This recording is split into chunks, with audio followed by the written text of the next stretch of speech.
Yesterday, a big announcement comes down, and it shocked a lot of people. It felt like with the reporting, the way it was going, the number one recruit in the nation may put on the hat that said he was going to the University of Georgia. Nope.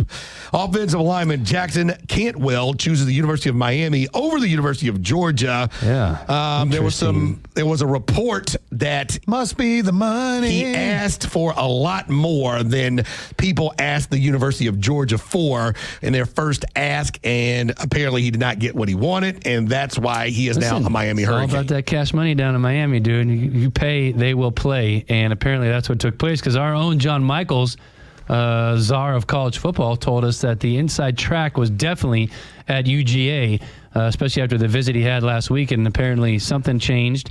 And apparently rumors had it that UGA wasn't willing to pony up the money he was looking for. Now, he says everything you read is not true, and it wasn't just about the money. Well, I think my response to it is it's not the same narrative people like Pete Nakos are pushing right now. I mean, I think there's just a false narrative that's why I'm choosing. I think relationships won out in Miami. That was kind of what did it for me. I mean, they spent the most time with me.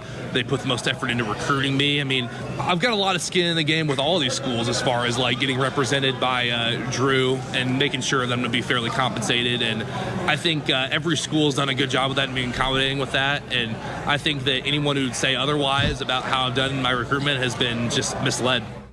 Here's what I'll say. Who's it? Who did he say? Pete Nakos from On3 Sports, the same one that Nico Iamaleava's dad went after. Oh. Here's what I'll say about this. It sucks that the conversation no longer is about kids signing. It's now, what did you get? And anytime somebody chooses anywhere, it doesn't matter. Had he gone to Georgia, the Ohio State and Oregon fans would have said Georgia overpaid. Sure. Had he gone to Oregon, it's Phil Knight's Nike money. Maybe that's what it is. Maybe it is truly a relationship. Unfortunately, we're going to be allowed to speculate for every recruit going forward unless there's full transparency or there's something that changes in the way that college football is. This is an elite recruit. This is a five-star number one, 6'8", 315-pound junior, which I don't know how that's normal. Well, it was like last year. Bryce Underwood was going to LSU. He was locked in, and then Dave Portnoy and Barstool Sports said, we'll pay whatever to get you here, and suddenly he transferred to Michigan. Right. Or didn't. He committed to Michigan. But he did also say in that cut that he did have a good relationship. Mario Cristobal was he's an offensive lineman. I think that makes all the difference in the world. His coach, Alex Mirabal, who he brought with him from Oregon, I think brought with him from everywhere he's been, is known as one of the best O-line coaches in the country. If everything is equal, and then the sweetener is they're giving me more money, he would have fun playing at the University of Georgia, be in big games at the University of Georgia. I don't think he's going to be at the number of big games at Miami, but he'll be in Miami. He's going to play in front of a third as many fans. I mean, it is what it is. But he's still going to have fun playing. Once he gets there, he's recruited where he is. He's going to be a starter. He's going to play in the ACC.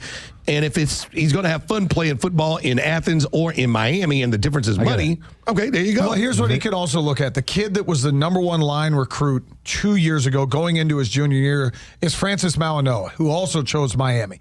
He's projected, and you look at most of these mock drafts already, to be a top 10 pick this upcoming year. So if you follow that trajectory, maybe Jackson Cantwell has been the guy. But my recruiting people, literally yesterday when we got off the air, were like, it's all Georgia. And then about noon, you started hearing some rumblings that things may have changed. Was it money? Was it relationship? We'll never know.